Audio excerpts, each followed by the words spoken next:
State your name. My name is Jerry Falwell, and my name is Kyle Pepino. I'm the vocalist and guitarist for Dawn of the Hero. Tell us what your new EP is all about. It's all about shit. It's all about shit. The new EP, it's called The Last Stand. There's a lot of different themes on it. Still kind of working out some lyrics, but it almost means exactly what it means. The last stand. Last stand. Last stand for humanity. Literal fucking terms. Last stand of humanity. The world sucks right now. Everybody hates it. You hate it. I hate it. We all hate it. And it's the last stand of humanity, literally. We just shorten it to the last stand. So it's basically the theme. The theme, basically, what are we gonna do? Are we gonna step up as a human race and trying to forward people in life, or are we just gonna fucking fall down and let the world nuke itself? Last stand. Judgment Day, what the fuck? Yeah, that's what it means. What's it like working with Tim Lynch? I thought you were gonna say Neil. I was like, do you really need to ask? Look at our Facebook. What's it working like with Tim Lynch? He's a crazy motherfucker. I mean, he's very, very strict. Very. He doesn't let us do anything. It's either record, sit there and listen, or get shot. Because he has many guns in his household. There's no lax at all. It's very tense. He has a certain poop time that you have to poop from about 8 a.m. to 10 p.m. at night. You can't poop because he feels like when you keep poop in you, that makes you more creative. And I can't even do this anymore. Do you want to go to the next question? Yeah, he's a good guy. I love him. He's like the Pillsbury Doughboy. You poke his belly and you go, whoa, and it's really fun. That's how I would describe Tim Lynch. The new music that I'm hearing right now is very progressive. It's very math-like, and it's very unoriginal compared to what we hear from the hardcore scene that you're sort of associated with. Are you guys trying to basically escape from that, knowing that basically this isn't you, or are you trying to find something within the whole musical feel that basically this is what's better in our scene? And what would you consider? Well, I mean, for one, yeah, we are trying to set ourselves apart. I mean, we are finally kind of starting to like our scene and like the people in it, and some of the bands are okay, but I don't want to fucking sound like every other band on the planet. And that's kind of the whole point. I think we're only 18, so for us to be making this type of music right now is cool, but I think it's like just the beginning. There's so many ventures that you can go off to. We're making this really progressive music, and it's really cool right now, and we're doing different parts and putting everything together. You're a phony! What a bitch. I was so serious. I was being so serious for 2 seconds, and the bitch interrupted me. Fuck yeah. We're not trying to be progressive. We're just going to be hardcore because of that guy. Neil just fucks everything up. Everything. But the basic line, we don't want to sound like everybody else because everybody else sucks, including us. We suck too. Music will never be the same. We're not going to bring anything back to its glory days. But,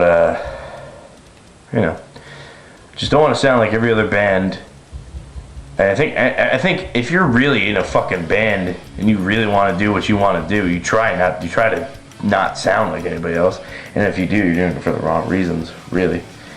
I mean, or you just end up sounding like somebody else, but we don't want to sound like anybody ever. And that's also something that stands you apart. People notice you. I mean, we have a song where, we're playing this heavy fucking groove that sounds like Pantera, and then the next second we go into fucking Wipe Out from the Beach Boys. Yeah. I think that's it all right there. Do you think this EP might have a a different look to it from a fan base? Do you think maybe in 5 years, everyone from the area that gets a hold of this might be doing the same thing you're doing? Basically going towards a more prog rock, metal type of idea with a lot of different type of multi-genre influences throughout the songs? Well, for one, before I answer it, I'm not going to say we're the first ones doing it because so many bands do it. But for one, I think it'd be fucking hilarious if bands started doing that after we release the EP, considering right now at this time, yes, we have gained, some fans and popularity, but not everybody in our scene embraces us because all they want to hear is a breakdown. We don't give that to them, and we enjoy not giving that to them. But that'd be hilarious if bands started doing that because they're not doing that right now. And if we had an influence on them, that'd be, I don't know. I don't even know if I think of it as flattering. I'd just be like, you motherfuckers, just fucking look this up.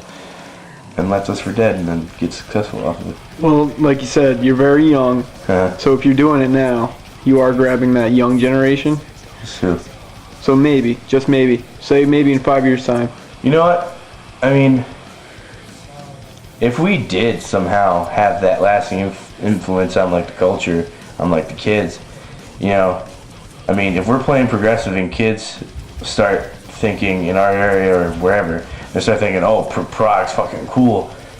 Say we're like more of a prog metal band. We get in there and kids are like, oh, fucking prog's sick. Instead of going, oh, and nothing wrong with hardcore, whatever your taste is, but instead of somebody going, oh, this hardcore band's sick, and compared to going, this prog band's sick, they're going to go back and they're going to be like, well, I love prog. Oh, well, here's Rush. Here's King Crimson. Here's all these other fucking prog bands. They're going to start with us, who's like a half prog, half metal, and then they're going to go and find the greats and the real fucking guys and fucking doing it. We're just the ass clowns pretending like we really know how to do it, but we really don't. We're just fucking kids that wish we knew what we were doing. And if that's what that meant, then fuck yeah, I'd be down for doing it. I would be the vehicle for the real bands in the world. Now, speaking with the prog thing, you're now experimenting, and you brought in 7-string guitars for your recording. Now, is a 7-string guitar just a form of experimentation, or is it just something you hear and you have to go, I have to put that into my next project? Or is it basically something you knew you always wanted to do, but you just got the money for, so you decided to bring it in?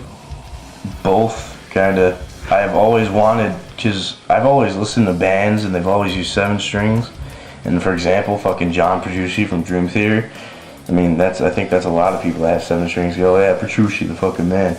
I see him and he used to do that slow shit. And then there's a whole slew of other bands. But I think I got it.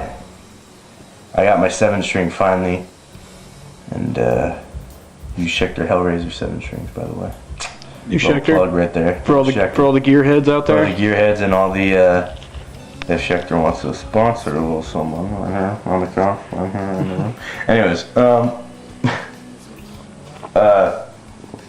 it was for experimentation initially. It was like, and I had a 6-string, and we were playing all this shit, and I was like, well, in my mind, I'm like, where else can I go?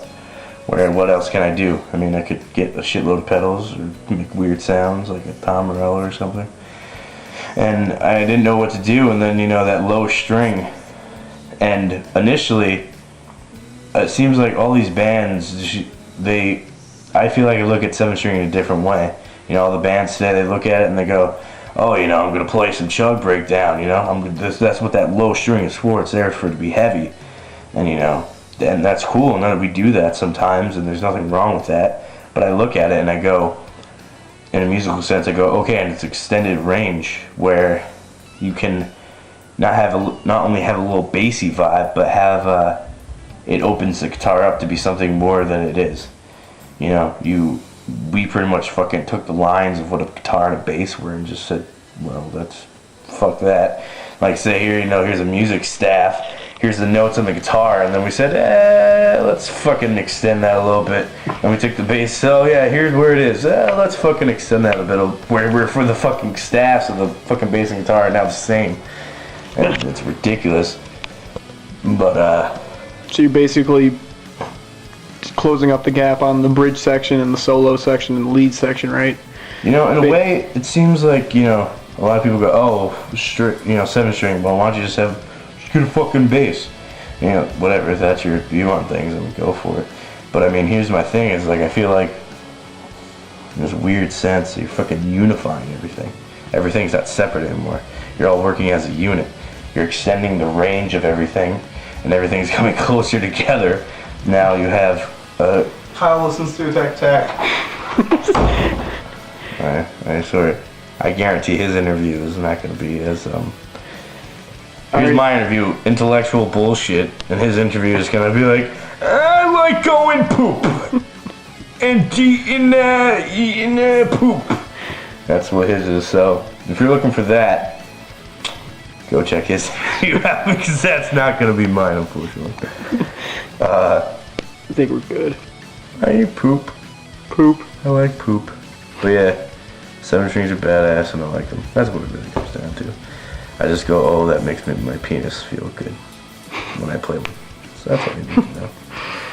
That's all it really is.